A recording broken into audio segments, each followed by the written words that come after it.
Thursday, the 17th day of September, and we are again grateful to be standing at this podium to bring you another edition of the MICAT regular press briefing. Of course, today we have the Minister of Justice and Attorney General of the Republic of Liberia, Councillor Oswald Tweh.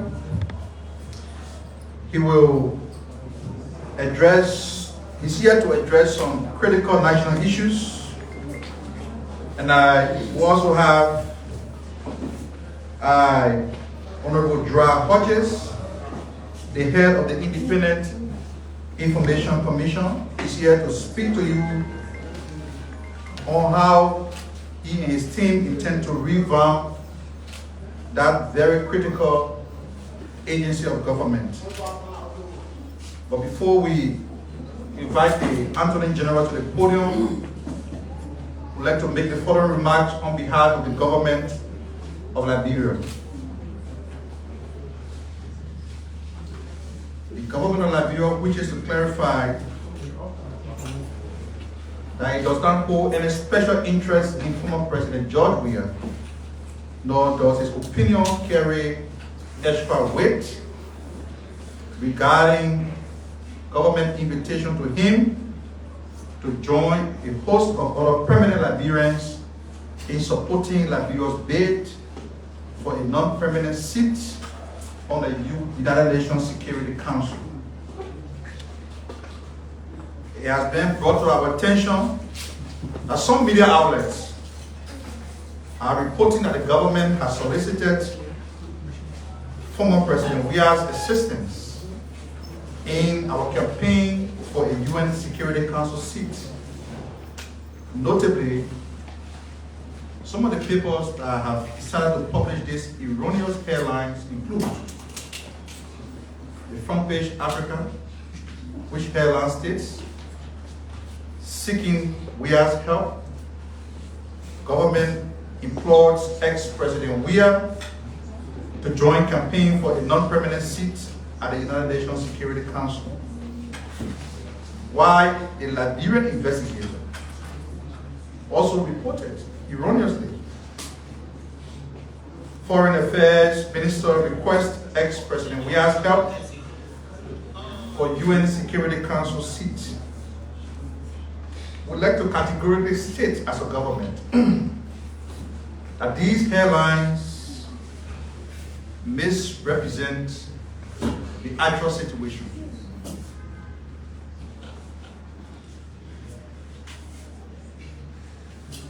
It is no secret that the government, through the Minister of Foreign Affairs, has reached out to permanent Liberians from various sectors, inviting them to support Liberia's bid for a non-permanent Security Council seat at the United Nations. We have requested these individuals to create a brief video message endorsing Liberia's candidacy. Alongside former President Weah, the government has invited former President Cllr, who is of an even greater stature as a two-term president, Nobel laureate, and recipient of the Mo Ibrahim Award for Excellence in African Leadership. In contrast, President Weah served one term. He has not received the Mo Ibrahim Award nor the Nobel Peace Prize.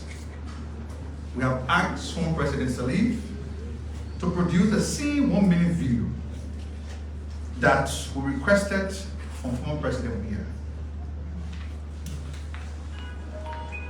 We question why media outlets have chosen to focus solely on former President Weah's involvement, neglecting to highlight that we are also seeking the support from former President Cllr does not reflect a particular bias in the media?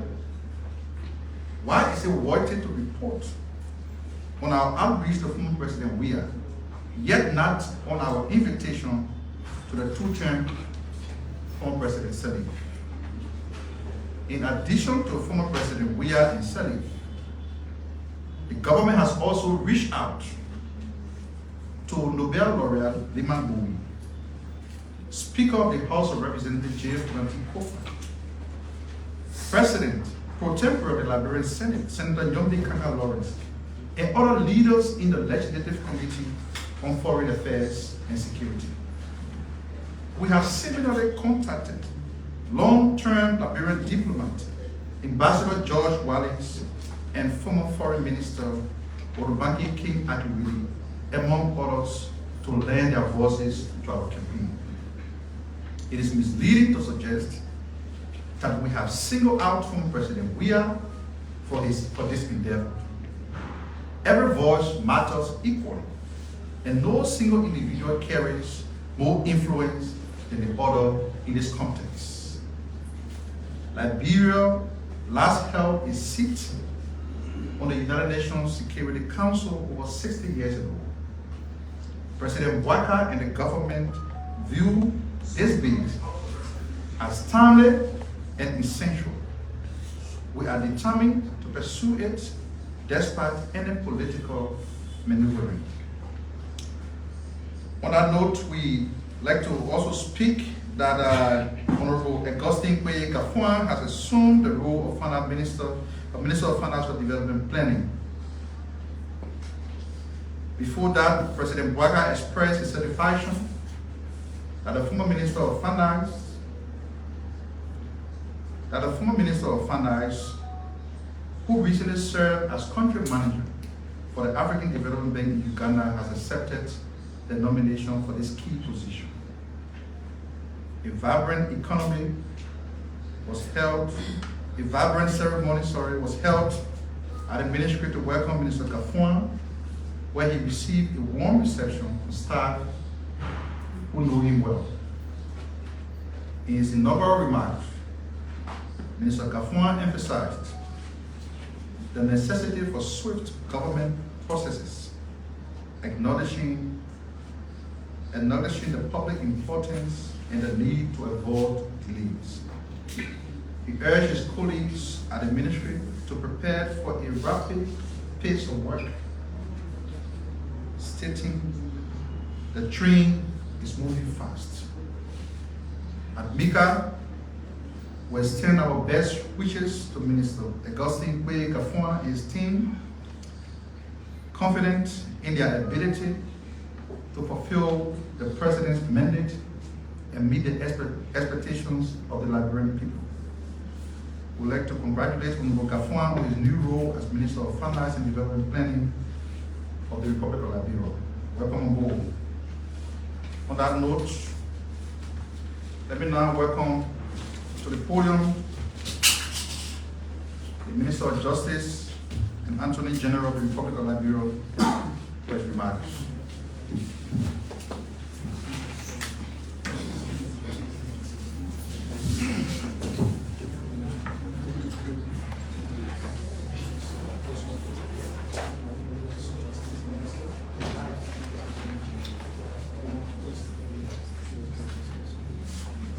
Members of the press, ladies and gentlemen, good afternoon. I'm here today to address you and briefly speak about the situation involving the Western Cluster Limited. As you may recall, in August 2011, the government of Liberia and Western Cluster Limited signed a mineral development agreement for the exploration and mining of iron ore in the Western Cluster iron ore deposits of Liberia. In April 2022, the government of Liberia and Western Cluster executed an MOU for a road user permit to be issued by the Ministry of Public Works to allow Western Cluster to transport its ore via the Bami-Morovia Highway for 3 years. The road user use of permit was issued to Western Cluster in June 2022 and is due to expire on July 24th, 2025. At which time it is expected that Western Cluster should have completed a railroad to transport its road. On May 3rd, 2024, the Ministry of Public Works suspended Western Cluster road use of permit because of violation, which violation included the following: hauling of iron ore beyond the 30 tons load limit and hauling of ore throughout the day and night, contrary to the time provided for in the road use of permit. Failure to erect and install a weight bridge at Cllr Junction. Failure to effectively and efficiently carry out the maintenance and repair of the Togar to Freeport Road corridor. On June 5th, 2024, following a series of engagements with Western Cluster, the suspended road use of permit was reinstated under the following conditions and understandings. 1, that Western Cluster will widen the road corridor. The Western Cluster will ensure that each truck load will not exceed 30 tons load limit, and the haulage time will be from 7 p.m. to 6 p.m. daily, 6 a.m. daily. The Western Cluster will erect and install a weight bridge at a specific point on the road corridor within 3 months after the reinstatement of the road use of permit. The loaded trucks will use the railway bridge parallel to the Simport Bridge instead of the Simport Bridge itself.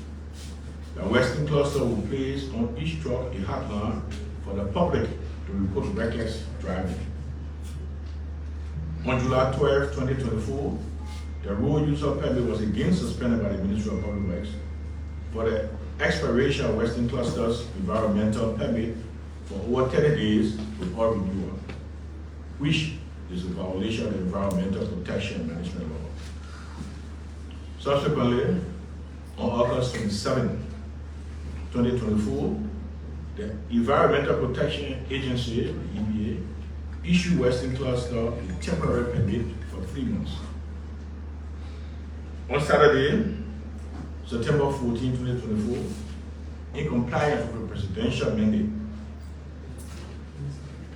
I, as Minister of Justice, accompanied by the Deputy Minister for Operations of the Ministry of Mines and Energy, Honorable William Hines, and Assistant Minister of Public Works, Honorable Sondata S.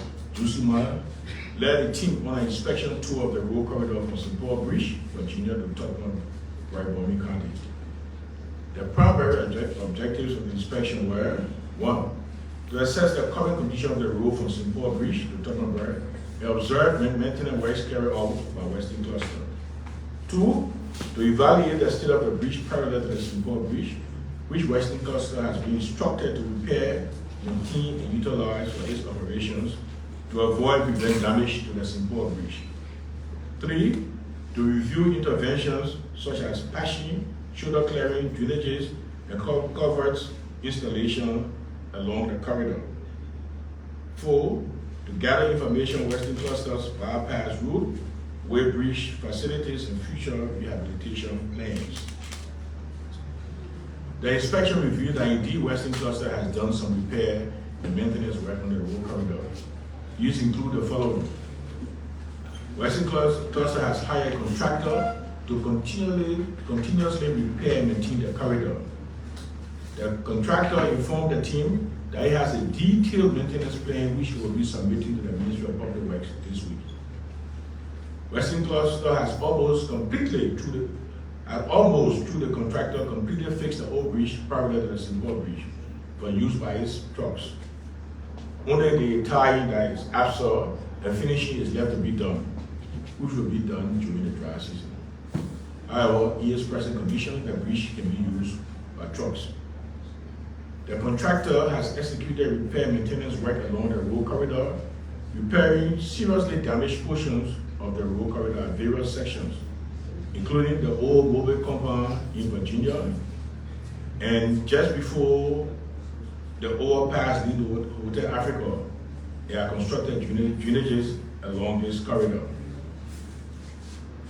Did some repair work around Akiri Mission, a VOA Jatuno Town intersection, around Carson Memorial Lawn Cemetery in Rossville, intersection. There are installed covers at Togar, just before Rick's Institute Junction, and at Saston.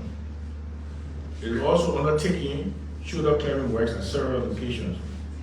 Potholes along the corridor were being filled with contracts as a temporary solution. Use of a bypass route from the mines to Cllr to avoid the trucks traveling through densely populated areas. It has confirmed that the construction of the Way Bridge at Togar has been contracted for. In addition, Western Cluster has committed to the following. 1. To be in full compliance with the environmental laws of Liberia by obtaining full environmental permit for its operations. 2. To ensure that all ores are transported between 10 p.m. to 5 a.m. daily. To adhere to the approved traffic management plan. To continuously repair and maintain the road.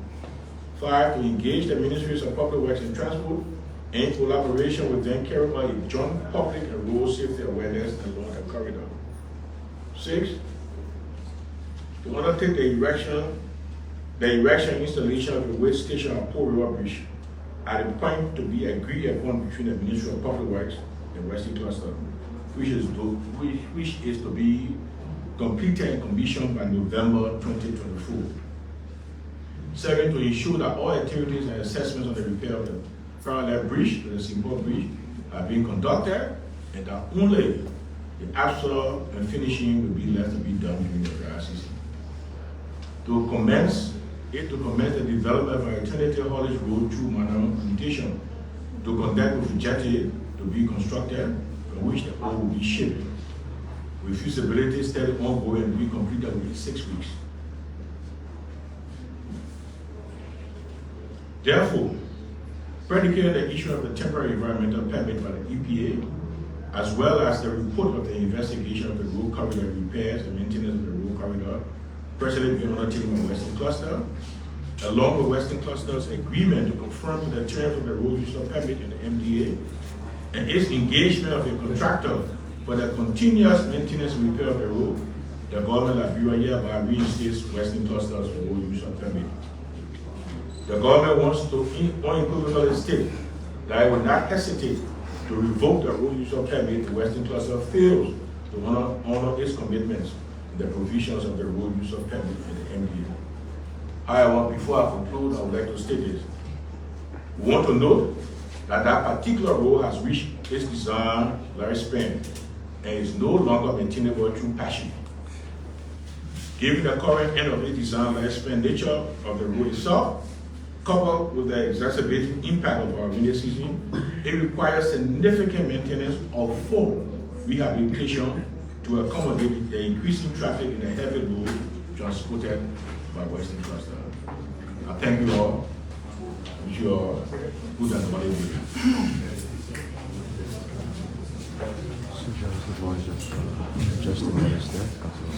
Okay, so you will reserve your questions for the Attorney General.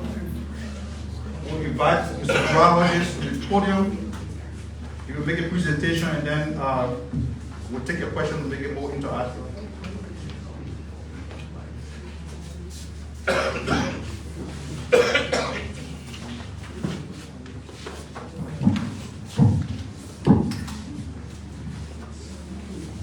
Thank you so much for the opportunity. Members of the press, I would like to thank the Ministry of Information and Tourism for this opportunity to appear here at this very important press briefing. The Independent Information Commission, as you may be aware, was established 14 years ago. And so yesterday, September 16, was the day the FOR law was signed and approved. So we celebrated 14 years of existence yesterday. Freedom of information is a fundamental right of all persons, regardless of your gender, your race, or your religion. Access to information is a right under Article 19 of the Universal Declaration of Human Rights, Chapter 9 of the African Charter on Human Rights and People's Rights, and of course, Article 15C of the 1986 Constitution of the Republic of Liberia, which states that in pursuance of this right, there shall be no limitation on the right of the public to be informed about the government and its functionaries. Access to information is immensely beneficial to the population of any country. It helps ensure that people can be more fully participate in public life. It helps to prioritize government spending and helps citizens to understand decision-taking in their name and empower them to hold their government accountable. It also helps citizens to be more involved in setting development agenda for the communities and country. The FOR Act gives right to the public to request, review, receive, reproduce, and retain records and documents held by government institutions and private entities performing public functions or receiving public funding. By this, any member of the public has the right under the FOR law to know about the government. A wide array of information can be requested and received under the Act, and there are obligations on the part of government institutions to provide information to the public about their workings. The Independent Information Commission is clothed with the authority to ensure the implementation of the FOR law of 2010. To execute the core functions of the Commission, the Independent Information Commission provides oversight to the Technical Secretariat to ensure all government institutions and private institutions receiving public fundings or performing public services can comply with the Act. To be in full compliance, all heads of ministry and agencies, public corporations and commissions are supposed to do the following. 1, appoint or designate one staff to serve as public information officer as enshrined in Chapter 3 and Section 3.6 of the FOR Act. The overall responsibility of this is to receive requests for information held by authorities or entities and coordinate responses of the authority or entity to all requests for information.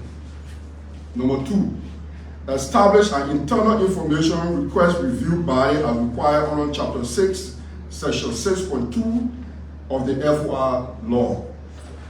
This review body is essential in the first step or the mechanism through which requesters of information can receive negative decisions or action regarding the request for information, or who believes that the transfer of his or her request or the fees charged by the ministry, agency, or private entity are inconsistent with the FOR law.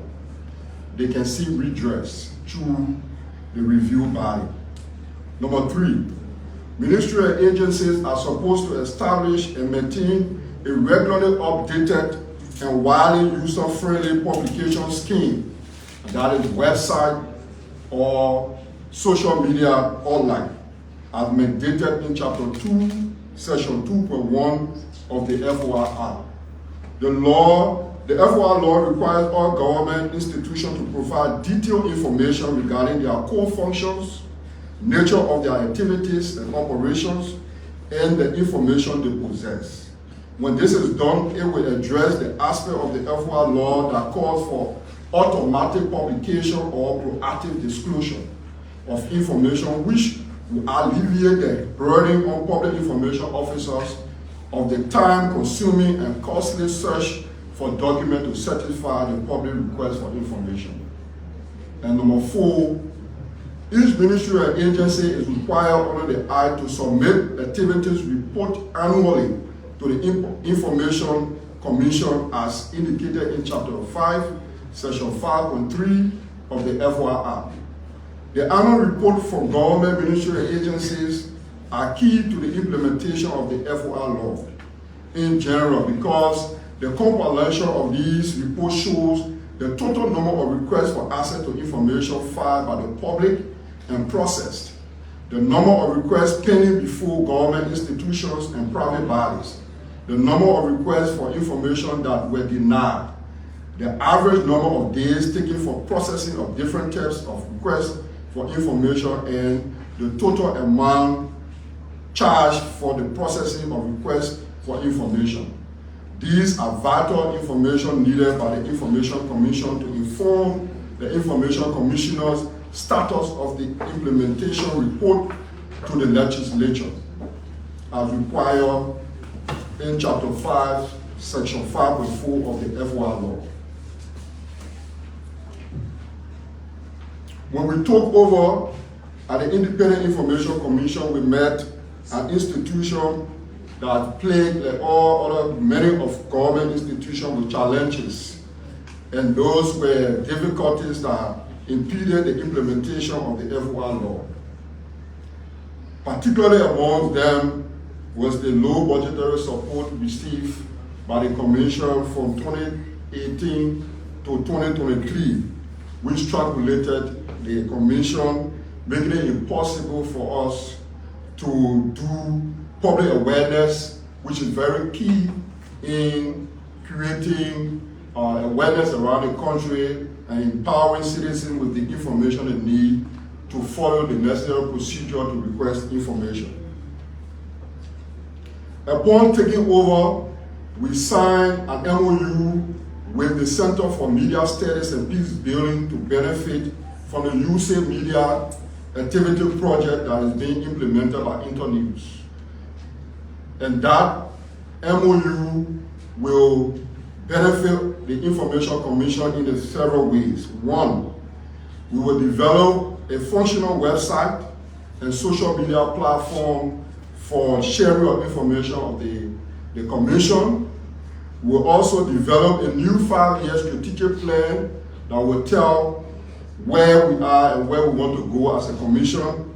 And we will also reactivate and relaunch the FOI hub in the 15 counties.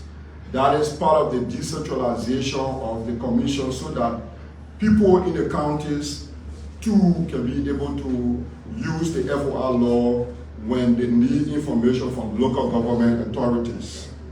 Finally, the Commission has been involved in preparatory activities leading to the celebration of the International Day of Universal Access to Information, which is an international obligation to raise awareness on access to information globally.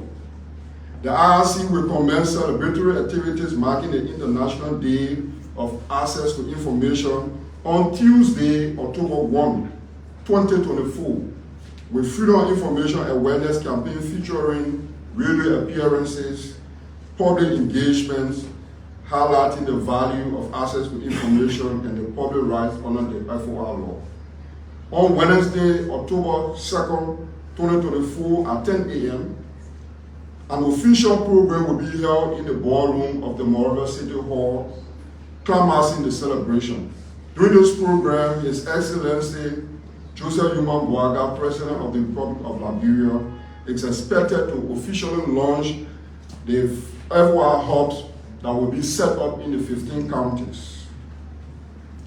These hubs, like I mentioned earlier, are mechanisms through which the Commission will have its presence in the counties for the purpose of citizens utilizing the law, compliance purposes, and monitoring and evaluation purposes of how the law is being implemented.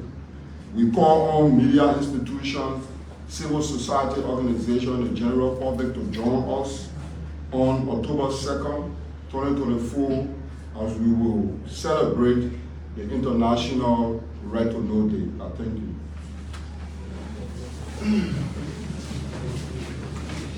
Thank you, Mr. Hodges. Please come with you. We ask a question based upon the subject of the Thank you so much, Minister, for coming.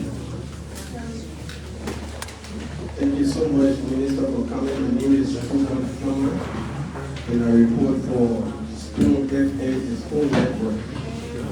Aside from lifting and revoking the permit of Western Cluster, what else the government can do to curtail the violations of the law by this company? Because over the years, the coming into being of this company has been controversial, and even up to now, they continuously violate the laws of the country. Is there anything else that the government can do to prevent this?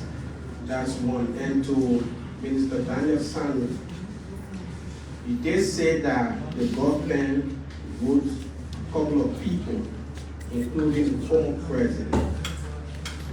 And the communication that is circulating on social media says that you are seeking help.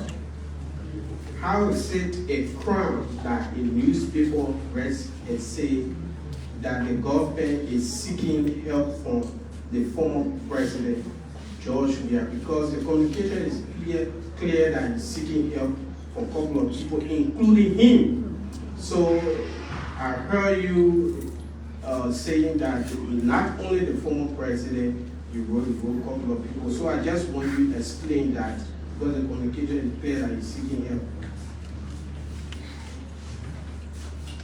Thank you. My name is Emmanuel Ulu and I am both for Sky FM. So my question goes to Minister Sino. Interaction with the same communication. In the midst of many leaders, the newspaper is saying that you're seeking help from the former president and you were troubled. So is it like you no longer need the help from the ex-president because of the publication? Thank you.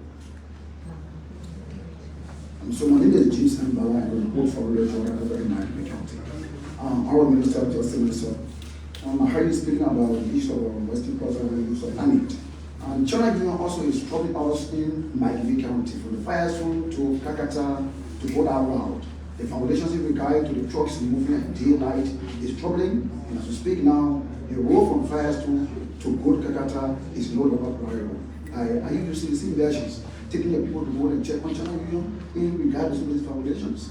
And again, you spoke out, sorry, if it's not being in the topic, in recent time there was jailbroken Kakata, and there was jailbroken Kakata, and you are a justice minister, you have spoken here. I didn't get you mentioning issues that have to do with jailbroken, how far the police, those who escaped the jail, how far they are, and the issue of a global Mrs. Scout, be free. Is it that the Liberian government now will neck on the case, or we are going to pursue the case and really show that the perpetrators of the murder of the Italian Mrs. Scout is called justice? And information. You spoke, thank you so much. What are some of the materials in regard to soliciting information from the public area? Because sometimes we find it very difficult as journalists to get these people from the information we need from them. What are some of the processes? Obviously, close on the question, close on the question and for question. For question? Yeah. I mean, Yeah, take the last question. nobody in the queue. Okay, so the minister will respond to the question.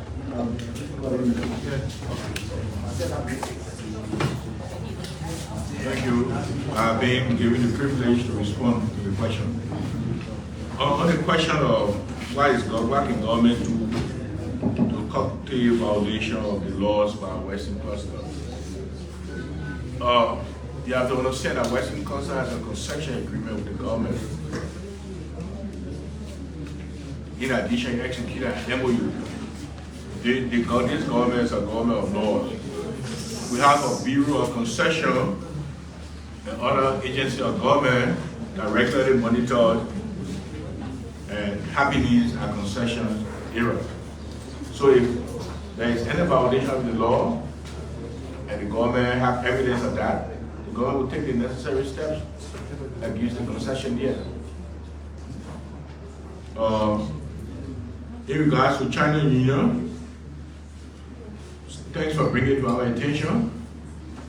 We will inform the relevant agency, and they too will go and see what can be done to inspect the route China Union is taking. If there any deterioration in the road condition, the use of the trucks and things, the appropriate actions will be taken. Thank you for bringing our attention. Yes, there was a jailbreak at Kakata for the 7 inmates escape. We have constituted a joint security team that is going around and hunting, looking around for the inmates to be arrested. So far, about 10 have been arrested. We have their names, pictures have been posted at relevant places, and as we get additional information, we will inform you. On the issue of the Cllr Mususka case, she was acquitted by the Supreme Court, and the Ministry of Justice, the prosecution arm, through the office of the SG, is looking, reviewing the whole case file to see what can be done again, because we all must be aware that murder was committed. We have to try to find out who committed the murder.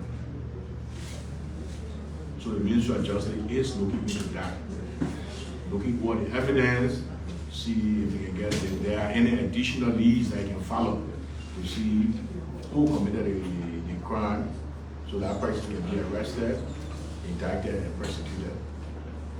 Thank you.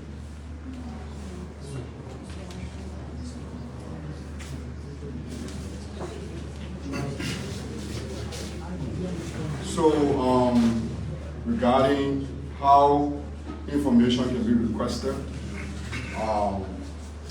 the process is simple. Once you want information, you firstly have to know what information it is and which institution that information resides. Once you identify that, you have to write a formal request.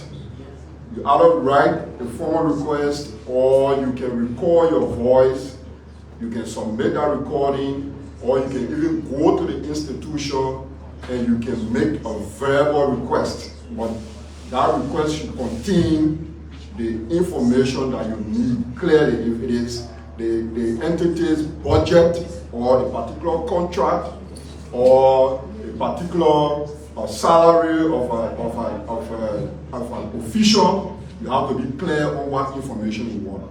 Once you submit that request, there's somebody there who will call the public information officer who will receive that request from you, and that person has, or the entity has, a period of 30 days to respond to your request.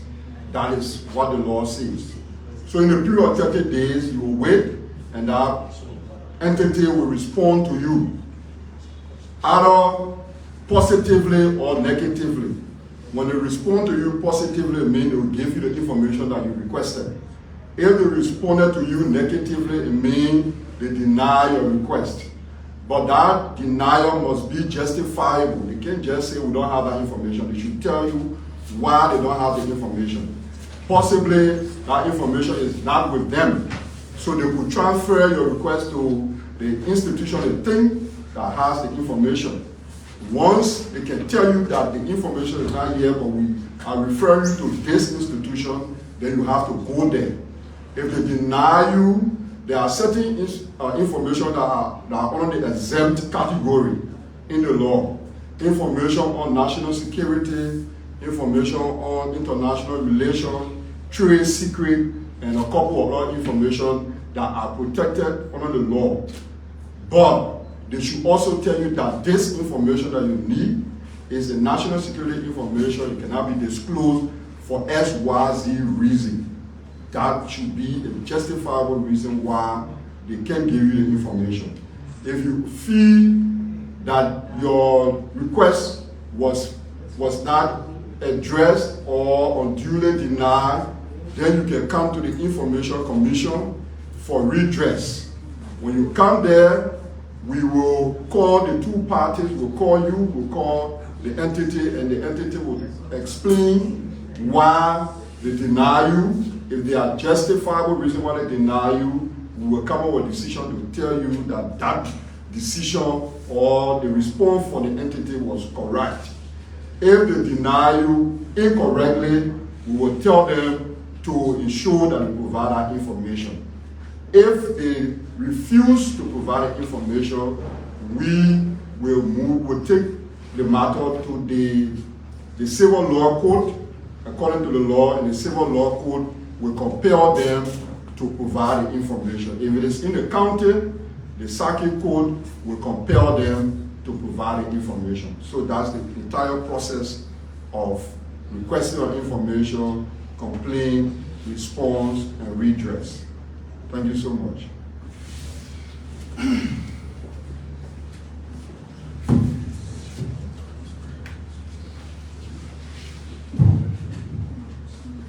So there are two concerns, there are two questions that are relatively similar.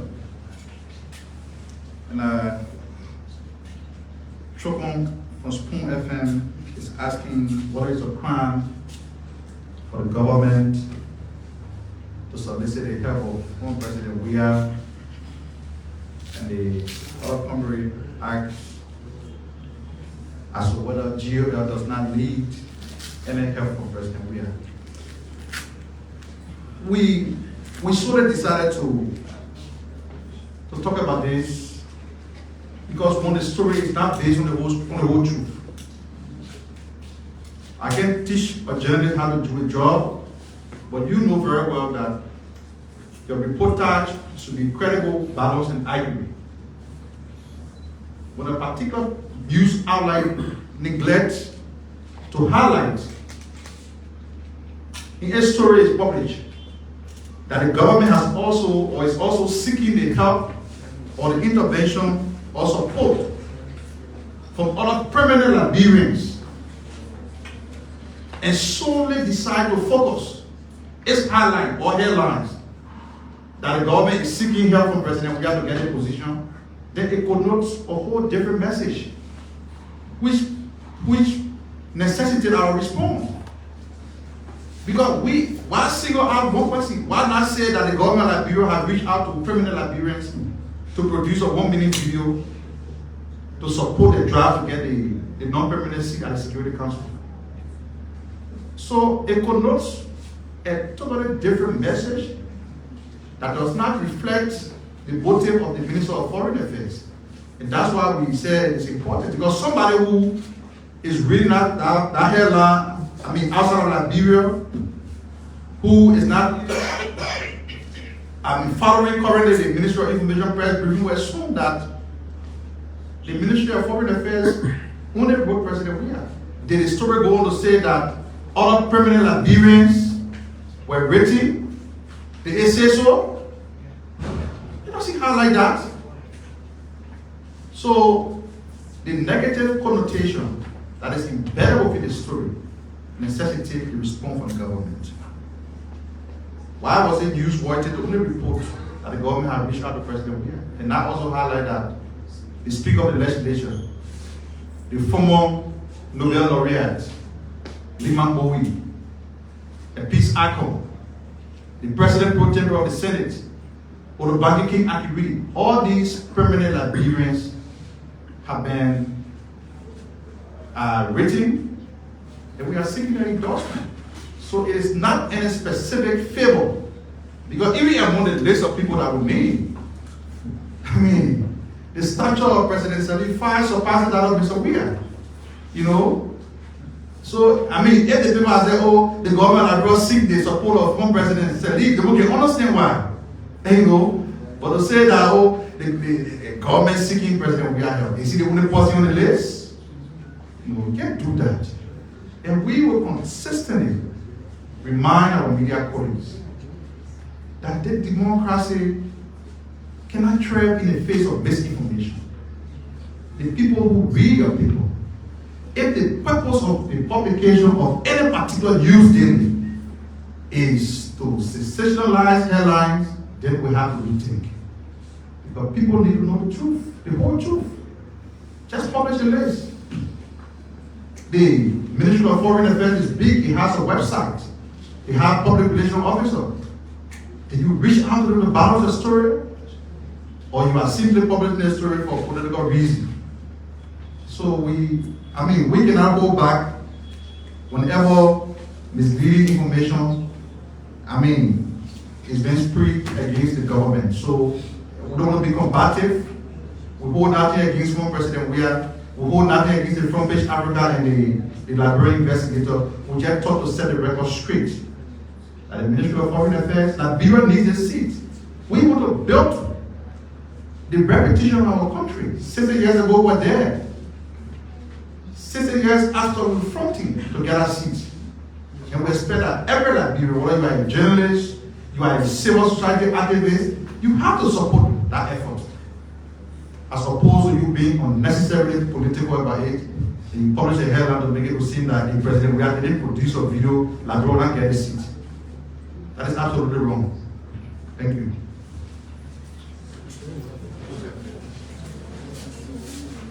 Well, thank you very much, media colleagues. Thank you, Mr. Sano. Thank you, Honorable Attorney General of Liberia. Thank you, Mr. Tama, and other colleagues. We're going to close here for today and we'll resume on Thursday. Thank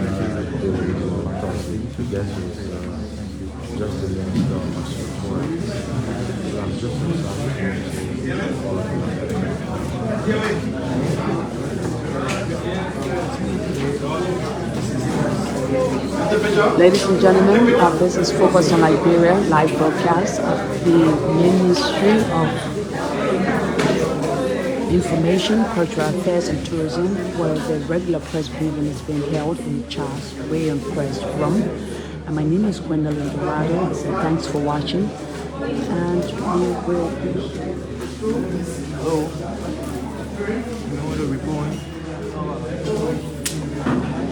I said thanks for watching. And we are on Thursday.